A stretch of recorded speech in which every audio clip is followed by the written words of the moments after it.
હા બોલો. સાહેબ હું ટાટ પાસ ઉમેદવાર બોલું છું. બોલો. સાહેબ આ ભરતી અટવાઈને પડેલી છે, ગ્રાન્ટેડ નું અમારું આવવાનું હતું સાહેબ, હજુ ક્યાંય આવ્યું નથી ને જ્યાં પણ ટેકનિશિયનમાં કેમાં ફોન કરી છે તો એ લોકો કોઈ રિસીવ કરતા નથી. બેન ઉમેદવારોએ બધાએ ભેગા થઈને ગુંચી નાખ્યું છે, અમે શું કરીએ ભરતી સમિતિ વાળા કહો. હા હા સાહેબ, પણ કોઈ એ બધા તો એવા છે કે જે ઘણા બધા તો એમનો કઈ એમાં નામ આવે એવું નથી ને એ લોકો હા ભરતી પણ જે લોકોનું નામ આવે એવું છે એ લોકો બી બહાર આવવું જોઈએ ને કે ભાઈ આ ખોટું છે ને ભરતી તમે જે પ્રમાણે કરો છો એ સાચી છે કરો એમ. હા હા સાહેબ. એમની સામે જે મેરિટમાં ઉમેદવાર છે અથવા તો જેને બે પ્રકારે અમે પસંદગી આપીએ છીએ એવા લોકોએ બહાર આવવું જોઈએ ને. હા એ વાત સાચી છે સાહેબ.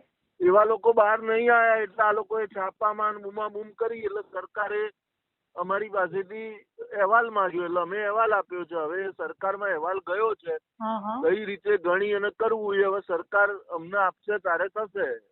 અચ્છા કોઈ વાંધો નહીં સાહેબ, એટલે હમણાં તો નહીં આવે તો પછી ગ્રાન્ટેડ નું કે અઠવાડિયામાં તો નહીં જ આવે. અઠવાડિયા પહેલા તો આમ તો આજે ગઈકાલે આવી બી ગયું હોત અને 4 દિવસમાં પૂરું બી થઈ ગયું હોત. એટલે જે ઉમેદવારો, હું તો કઉ છું જનરલ હોય કે કેટેગરી હોય બેન, એકચ્યુઅલી જે પ્રમાણે થયું છે એ જ પ્રમાણે થાય. હા એમ તો આ ભરતી પતી જાય, કેમ કે 9 જૂને તો સ્કૂલ સાહેબ ચાલુ થઈ જાય છે તો આમાં ક્યાં હાજર થવાનો કોઈ પ્રશ્ન હવે રહ્યો જ નહીં ને, કેમ કે કાલે તો 25 તારીખ થઈ જાય છે સાહેબ. બેન અમારું ટાઈમ ટેબલ હતું 6 તારીખ સુધીમાં અમે માધ્યમિક સુધી પૂરું કરી દેવાના હતા. અમે ટાઈમ ટેબલ બી બનાવી દીધેલું હતું.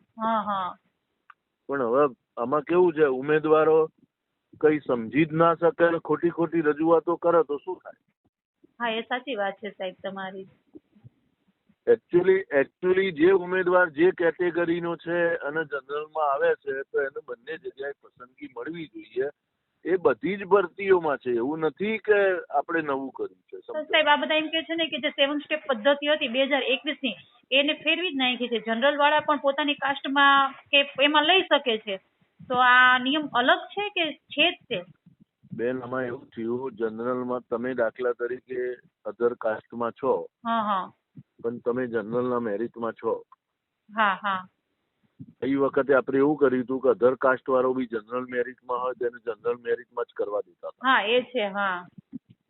પણ મેડિકલ અને બીજી બધી ફેકલ્ટી વાઇઝ જોઈએ ને આપણે તો એકચ્યુઅલી એને 2 વિકલ્પની પસંદગી આપવી પડે. દાખલા તરીકે તમે ઓબીસી છો, તમે કોણ છો એ મને ખબર નથી, પણ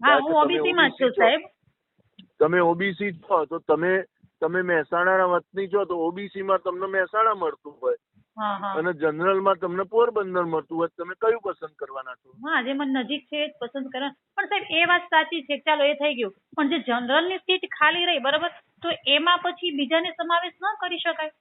જનરલ ની સીટ ખાલી રહી એમાં નીચેથી ઉપર જ આવે બેન. તો સાહેબ કેમ એમ નહીં, આપણે તો જો આ ગવર્મેન્ટ નું છે 173, મારે ઇકોનોમિક્સ જ છે. ગવર્મેન્ટમાં ભૂલ એવી થઈ બેન, ગવર્મેન્ટમાં ભૂલ એવી થઈ કે જેટલી જગ્યાઓ હતી એટલા જ ઉમેદવારો અમે આપ્યા એટલે ભૂલ થઈ ગઈ. બસ એમ જ છે.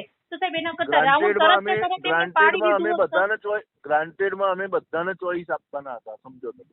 એ છે, પણ ગવર્મેન્ટ એટલે દાખલા તરીકે ઓબીસી નો ઉમેદવાર છે એને જનરલ માં લીધું તો નીચે ઓબીસી વાળો ઉપર આવે. એ જ છે ને, અમે એમ જ કહેવા માંગી હતી સાહેબ, બધાને આ જ કે છે કે તમે જો જનરલ ની સીટ ખાલી છે તો જે એના પછીના નીચેના જે ઉમેદવારો છે એને એ સીટ ફાળવવામાં આવે તો આ કોઈ પ્રશ્ન જ ન રહે ને.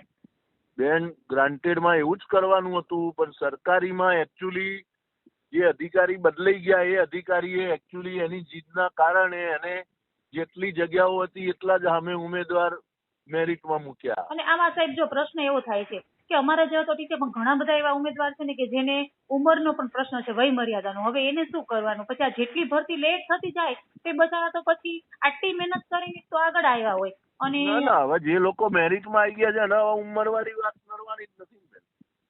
તો સાહેબ કેમ આમ તો આવતા અઠવાડિયા સુધીમાં કઈ પૂરું થશે ખરી? બેન હવે સરકાર અમને જવાબ ના આપે ત્યાં સુધી અમે આગળ ના ચાલી શકીએ, સમજો. હવે દડો અમારા હાથમાં, ભરતી સમિતિના હાથમાં નથી રહ્યો, એ દડો જતો રહ્યો સરકારના હાથમાં. હવે સરકાર અમને જજમેન્ટ આપે કે ભાઈ તમે જે કરી રહ્યા છો એ રાઈટ વે છે પછી આગળ વધો. તમે આગળ વધીશું, સરકાર અમને જેવી ગાઈડલાઈન આપશે એ પ્રમાણે અમે આગળ વધીશું. ના સાહેબ સાચી વાત છે. પણ મુદ્દો એવો છે કે અઠવાડિયામાં આપી દેશે સરકાર જવાબ. હા બસ એમ, કેમ કે ઘણા બધા પ્રશ્નો છે સાહેબ આ ભરતીને લઈને. કેમ કે કોઈ ઉમેદવાર તમે એન ટાઈમે જો ભરતી આવે, સ્કૂલ ચાલુ થાય, ઘણા બધા બહેનો એવા છે, ઘણા બધા ભાઈઓ એવા છે કે જે કદાચ દૂર મળશે તો એમને એડજસ્ટ કઈ રીતે થવું, એ બધે પ્રશ્નો તો નોકરી જ ક્યાં છે જ્યાં મળે ત્યાં એડજસ્ટ થઈ જવાનું. હા એ તો છે સાહેબ, પણ બાળકો હોય અમારા જેવા છે, હવે સાહેબ અમારા જેવા છે કે બે બાળકો, હવે ક્યાં એમનું એડમિશન થશે, શું છે, ક્યાં મળશે, કોઈ નક્કી જ નથી. અમારું કઈ નથી તો એમનું બચારાને શું કરીએ સાહેબ, તકલીફ ત્યાં છે, બીજું કઈ તકલીફ નથી અમને. બધું થશે બેન, બધું થશે. અને થેન્ક યુ સાહેબ, આજ સુધીમાં આ સરસ એવો જવાબ તમારા તરફથી અમને મળેલો છે. કેમ કે અમે રોજ ફોન કરી, ક્યાંય ફોન રિસીવ થતા નથી કે કોઈ જવાબ આપતું નથી, પણ તમારો જે પ્રત્યુત્તર મળ્યો એનાથી અમે ખુશ છીએ.